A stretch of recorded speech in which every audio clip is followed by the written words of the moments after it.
Meron po akong ipapakita at ipaparinig sa inyo nang humarap si Senate President Alan Peter Cayetano sa press conference diyan sa Senado. Kaya siya ay nag-press con at tinatanong dahil nga sa nangyaring kaguluhan sa Senado. So valid yung mga tanong.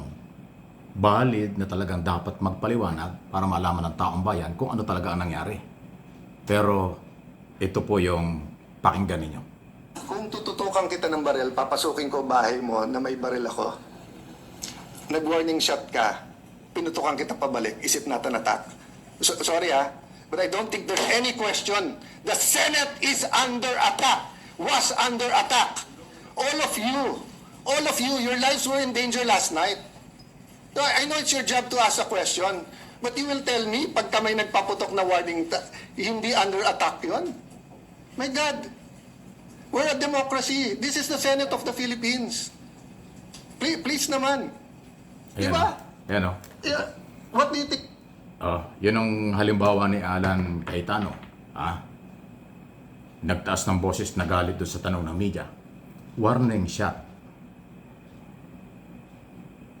So, pag sinabi mong nag-warning shot, ang gumawa niyan ay mga security ng Senado. Yan yung USAA. Office of Sergeant at Arms. Kasi ang feeling nila, mayroong pumapasok na kalaban. Kaya sila nag-warning shot. Ganun ang ibig sabihin nun eh. Tapos pag nagbigay ka ng warning shot, under attack na ba yun? Di ba? Di ba ang pagbibigay ng warning shot, para tumigil kung ano man ang ginagawa ng pinagdududahan mong grupo o kung sino man tao. Hindi ibig sabihin nag-warning shot ka, ina-atake ka. Under attack. Hindi ata alam ni Alan kung ano ibig sabihin ng under attack. Bakit? Kung ang under attack, bakit meron bang kodita na armadong pakikibaka at lumusob sa Senado? Wala naman eh. Ang mga otoridad ay nandoon dahil mayroong warrant of arrest laban kay Senador Bato de la Rosa. Di ba? Sabi niyang NBI, wala nga daw silang baril eh. At saka, alam mo, naging overacting at drama talaga eh.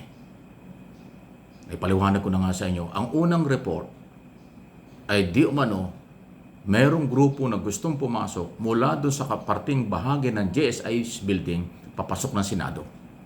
Kaya doon nagkaputukan. Pero ang hindi pala alam nitong mga taga na Senado, lalo na yung USAA, na kaya may mga tao doon, ay dahil yung mga tao doon ay nagbibigay ng proteksyon sa GSIS. Para hindi nga sila madamay. Kasi yung Senado nangungupahan lang sa GSIS building. Binibigyan ng proteksyon, dahil humingi ng proteksyon, ang management ng GSIS, dahil may gulo na nga sa Senado, tanghali pa lang. Kaya yung namamagitan sa opisina ng GSIS at ng Senado ay pinatibay para yung pinto yung... akala nila at mayroong nagpupukpuk doon, nagwi-wielding, naghuhukay kung ano man, pinapalabas na, ina-assault na sila. So maling perception. Kaya nagkaroon ng pagputok. Hindi naman nagpapaputok pala yun nandun sa kabilang kwarto eh. Ang nagpaputok lang ay itong mga security ng Senado. O di ba? Bakit si Cayetano nagagalit sa tanong? Di ba kailangan talagang kayo magpaliwanag sa bayan kasi nasira ang imahe ng Senado? Ngayon lang nangyari mga kaibigan na nagkaroon ng putukan dyan sa Senado ng isang araw. Mula noong 1987 na mabuo ang saligang batas, nagbumalik ang demokrasya sa ating bansa. Nagkaroon tayo ng demokrasya. Ngayon lang nagkaroon ng shooting, actual shooting, putukan dyan sa Senado. At sabi nga ng PNP General Natates, more or less mga 20 hanggang 13 bala. Warning shot. Ganong karaming bala. Halos inubos yung magazine. Di ba? Baka 2 magazine pa yun. Kasi dinig man natin sunod-sunod yung putukan, tumigil tapos putukan ulit eh.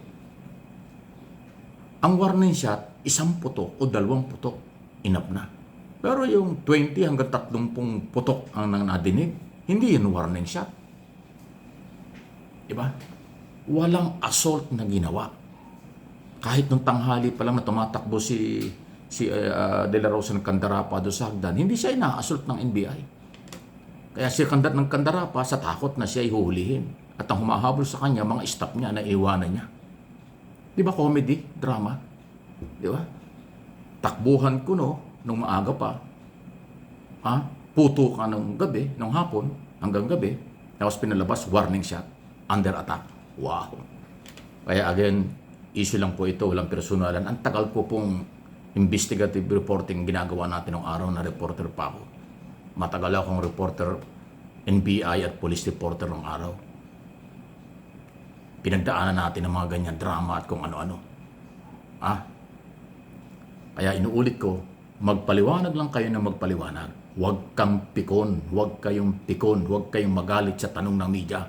Ang media nagtatanong dahil gusto nilang malaman ano ang totoo at yun ang kanilang ibabalita. What happened? Pero galit ka, maninigaw ka ng media, tapos matapos mong manigaw, sorry ano yun? Anong klaseng behavior yun? Anong klaseng character yun? Anong klaseng attitude yun? Sisigawan mo ang lehitimong media? Nagpatawag ka ng press conference? Nandun ang media para sa iyong invitation press conference? Pag nagtanong, sisigawan mo? Wow! Basta humarap ka sa media, ikaw ang merong interest dun. Ikaw ang may gusto nun o ikaw ang makikinabang ng press conference. Kasi yung media nagtatrabaho lang. Nagtatanong lang yan. Tapos ibabalita nila kung anong nangyari.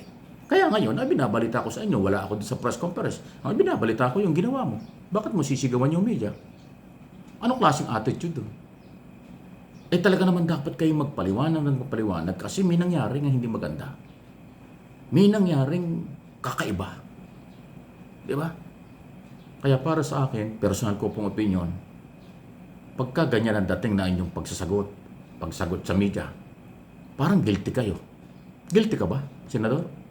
Nagtatanong lang po. Anong meron? Bakit kayo ganyan? Sa halip na magpakumbaba, ipaliwanag ng tama, ayusin ang mga pahayag, bakit nagagalit kayo? Dapat pala hindi na kayo tinatanong. Dapat pala hindi na kayo hinaharap. Pag nagpatawag kayo ng press conference, dapat pala hindi na kayo hinaharap. Masama pala kayong tinatanong, nagagalit Parang si Robin Padilla. Nagagalit sa kapwa senador. Ikaw naman kahit nagagalit ka sa media.